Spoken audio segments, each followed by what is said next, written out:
Hello, everyone. This is Baseball Card Mark. Welcome you to our first episode. We're going to be doing some unpacking of baseball cards, but today we're going to take a look and pack this already unwrapped for you. This, not really a pack, but a team set.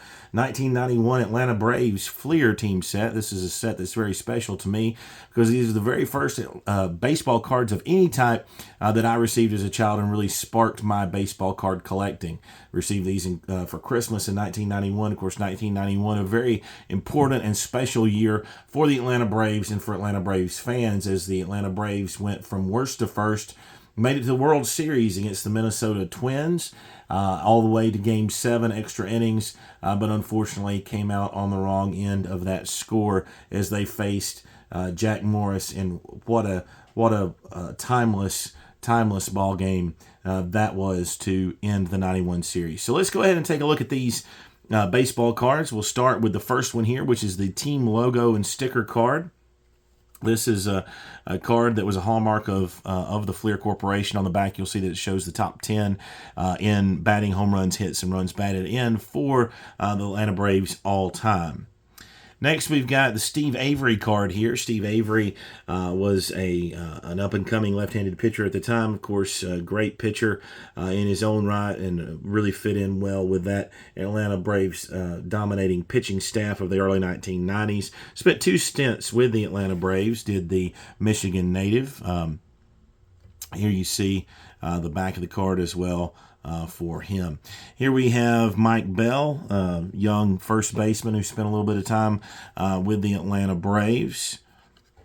Then we've got Jeff Blauser. Jeff Blauser, a perennial favorite of mine in Atlanta, shortstop for the Braves. Here you see a good rendering of him in this card as he's doing some infield acrobatics, jumping up over the sliding Stan Javier of the Los Angeles Dodgers. Blauser, the Los Gatos, California native, spent the first several years of his career with the Atlanta Braves before finishing up the final couple of years with my second favorite team, the Chicago Cubs.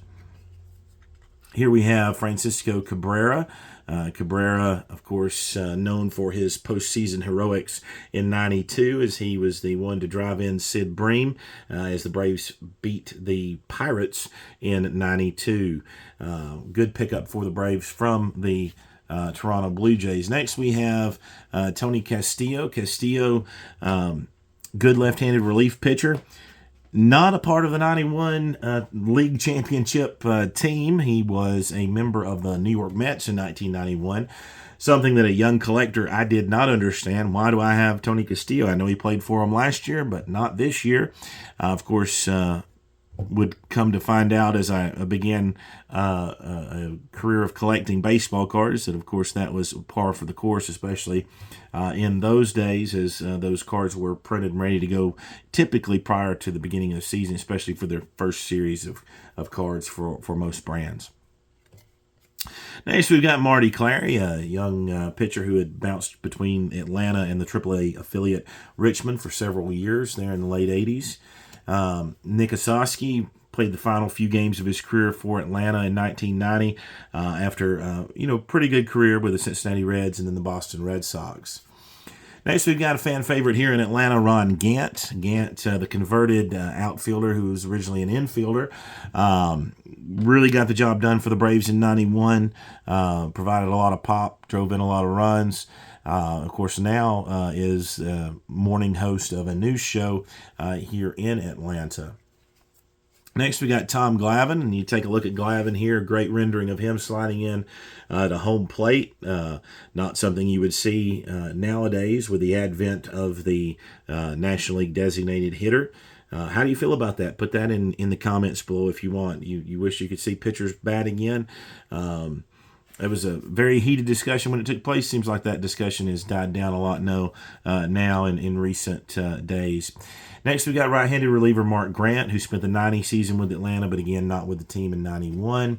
Here we have Tommy Gregg, first baseman and outfielder for the Atlanta Braves. Gregg did go on then to play for several teams after leaving the Braves. Dwayne Henry, right-handed relief pitcher, spent the '91 season with the Houston Astros organization, but was a part of that '90 Braves team. Next, we've got a member of the 91 championship team there, Dave Justice, who spent several years with the Atlanta Braves. Braves farmhand or farm system product. 1995, of course, he was the hero of the World Series as the Braves defeated the Cleveland Indians. Next, we've got catching prospect Jimmy Crimmers. And then we've got left-handed pitcher Charlie Leibrandt, who had spent the bulk of his career with the Kansas City Royals, but came over to the Braves prior to the 1990 season, late in his career, and provided some valuable leadership in the starting rotation and to really all of the pitching staff, as Atlanta just filled with a staff of young baseball pitchers. Next, we've got Mark Lemke, second baseman, the New York native, great defensive infielder. Had some pop when needed. Of course, later on would be a broadcaster for the Atlanta Braves. Next, we've got Odeby McDowell, who is an outfielder who came over from the Texas Rangers, spent a lot of time in center field for the Atlanta Braves in 1990. Not a part of the 91 team, however. Next, we've got a huge part of the 91 team, the starting catcher, Greg Olson. One of my favorites. Of course, career didn't last as many years as I would have liked to have seen. Of course, large part of that was, of course, due to the broken leg that he suffered against Minnesota.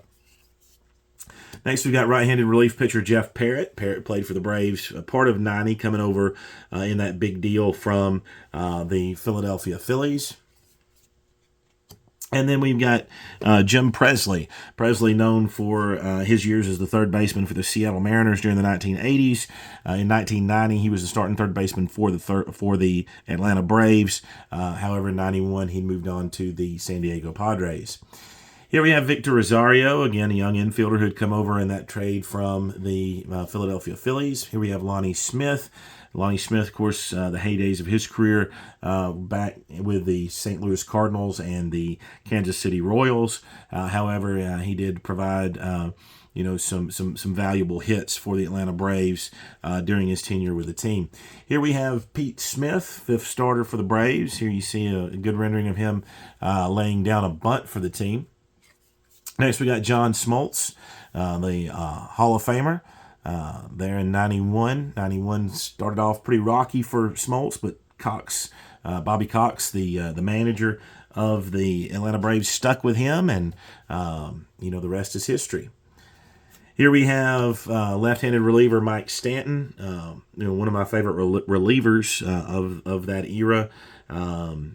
Had some good years with the Atlanta Braves. Later on would go to the New York Yankees and have some good years, some good postseason appearances for them. Shortstop Andres Thomas was the Braves starting shortstop for many years during the late 1980s. Spent time with them up through 1990.